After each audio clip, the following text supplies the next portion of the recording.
This video is going to be a look at Devin Duvernay's first touchdown, which I believe was the Ravens' sixth possession, late second quarter, maybe 4 minutes left, something like that, culminating. I think it was 4 plays, all pass plays. It seemed to be a point in the game where the Ravens decided we're going to try to attack with the pass because clearly the run game was very inconsistent and actually just failing to that point. We did have 3 or 4 successful runs in the second half. Once we started to use Lamar in the option a little bit, and run some different schemes. But I'll have more on our run game later on in this week. This is going to be a look at his wheel route touchdown versus Hall, the DB for the Jets. And they're playing man here, by the way, against Duvernay. Inside of him, you have Andrews and Likely. And they're being manned up by Michael Carter II and Ahmad Gardner. And you see Lamar just does the right thing. He just takes the matchup. We get a great throw, a great catch. I didn't break this one down Sunday night, but I talked about it in the reaction video, obviously. We're in our bunch set. Typically in the past, Duvernay's been here when we had Marquise Brown outside. But now that, we don't have Marquise, I like this. I like going 12 personnel. This is 3rd and 5. Gives us a 2 bigger guys for possible targets, along with our ex-receiver, Bateman, and Duvernay, who's kind of like a scalpel. He can kind of like do everything. I love the route. And we identified it, some of us in our film study leading up to the Jets game, that if we got Hall on the field, we needed to attack him. I love the fact that Lamar has said, hey, I'm going to go to this particular matchup. We understand the coverage. I wonder how much of this is, first of all, you've definitely got contact downfield on Hall, on Gardner, and on Michael Carter. I mean, you definitely have contact prior to the ball being there. There was no discussion of interference because, I assume it was a touchdown, but you definitely had contact on it. But we're going to look at all 4 plays in their entirety and what the Ravens are trying to do. But I wonder, to be honest with you, what type of routes we were supposed to be, if there's any type of adjustment here by these guys, understanding that we've got all this space to attack. 3rd and 5 seems like a very nice. If there's no adjustment by the players on the field, then this is a very good call by our offensive staff to get this play to attack man coverage, particularly with where Ahmad Gardner ended up being in terms of coverage. All right, first play of this drive. We're now rewinding here a little bit. And this is going to be I would call it a sail concept, but other people call it something different. So you have 2 receivers to our right, and we're going up top. This definitely seemed like a tactical decision by the Ravens whereby we were going to go up top and we were going to try to attack them deep. You get Andrews. I can't draw it exactly because, the width of the screen is only so much. And then Robinson just takes this thing, a little deeper than Andrews. So we're trying to create levels. I think this DB right here, number 9, does a great job. And obviously Ahmad Gardner does a good job trying to defend Robinson on the deeper route. I find Gardner to be extremely intelligent. You can see he's caught between the routes right now.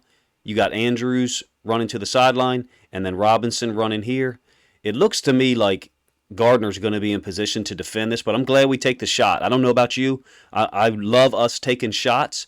I don't think we need to take shots all the time. I like us taking shots strategically. This seemed to be a strategic decision prior to this possession. We're going to go ahead and go up top. Because, we're struggling in the run game, and we're going to try to generate points, or let's be honest with you, defensive pass interference. And it's no slight on Lamar or Demarcus Robinson that it ended up just being a pass interference, because there's plenty of other teams that run pass concepts that are essentially designed just to be pass interference plays as well. Mark Andrews on the over route. I mistakenly thought Ahmad Gardner was playing him man here on this. He is not. Andrews from the other side of the real field going to run, his classic little over or climb concept. And here is Ahmad Gardner. He's going to do a great job. They're trying to throw it over the top of him. So they're trying to give him something to deal with here in terms of eye candy. So you have a run block by Ricard.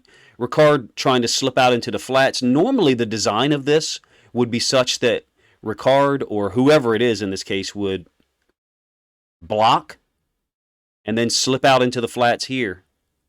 And then could possibly occupy this corner, in this case Gardner.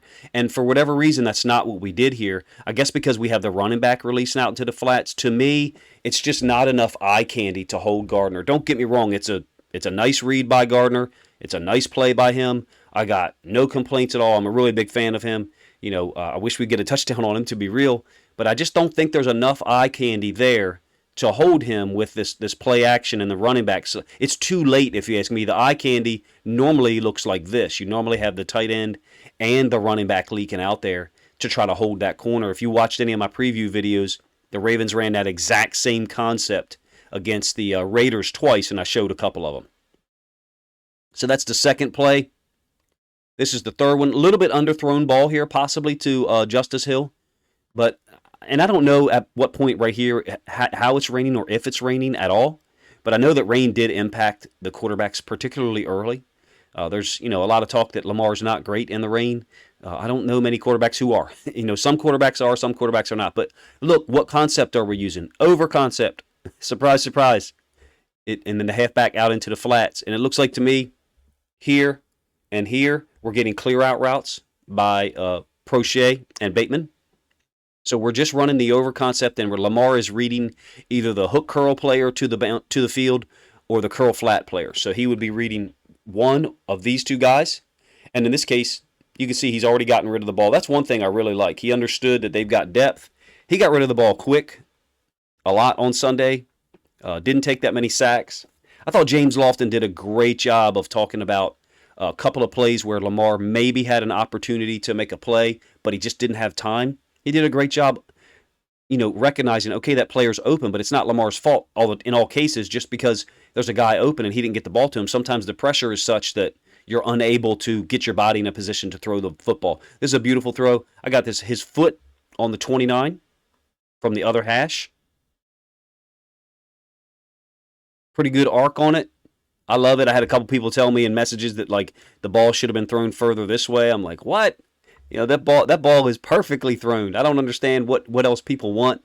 It seems like to me the goalposts get moved for Lamar, even by our own fans sometimes. Now, earlier Sunday night, I did a video talking about the mesh concept that we ran, which was Duv's first touchdown. Now, it wasn't likely on the field here, to be honest with you. And it was that concept there. And what ended up happening was the route by Andrews, the sit, held the safety who was on the other side of the field. Now, why am I bringing this up? Because normally in bunch right A, our back releases out to the flats this way and runs like a wheel. Sometimes he'll run a wheel sit. It was just interesting to me that in this case, we did not. We actually pass pro'd back the other way to try to slide out into the flats. I'm not sure why that was, because they're generally, in my experience, when you're doing something like that, when he's crossing, when that back is crossing in that type of pass pro situation or slipping out into the flats, you're going to get an under from the other side, because what you're doing is you're clearing out that space, hopefully, to give you a late option. I just love, though, that there was no late option here from a Lamar standpoint. I love that he said, I've got the matchup I want, I'm going to go to it. Is that an advancement in Lamar's trajectory and his development in a quarterback? I don't know. I mean, I don't know what's in his brain pre-snap. But what we do know is we have a very clear, definitive situation.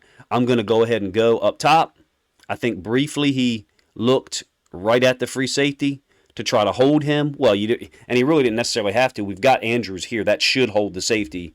And that's the type of gravity that Andrews has. I think both of the touchdowns to Duvernay, we kind of used the gravity of Andrews to kind of spring open those parts of the field. This was a fun one to watch, to be honest with you, in terms of this possession, at least. There has to be times in the game where we make a tactical shift, and this seemed to be one of them. Run game wasn't working. The play-action boot under center was working nonetheless, even though the run game wasn't, and I thought that was interesting. We got to run the ball under center a little bit more to complement that boot game, which I think we did 3 times. Sunday. Anyway, let me know what you think of the breakdown, what you think of Duvernay's performance. Obviously, it's the first time I've been able to, break down film in 2022, so I'm really excited. So forgive the hyperness level in my voice. I'm going to have another one coming out here in a little while on the Ravens pass rush, specifically the game that Justin Houston was able to turn in, and kind of compare Justin Houston's rushes against Fant to some of his film from last year. If you haven't subscribed to the channel and you enjoy the content, please consider subscribing now. And if you really like this video, please consider sharing it on social media to help the video get more reach.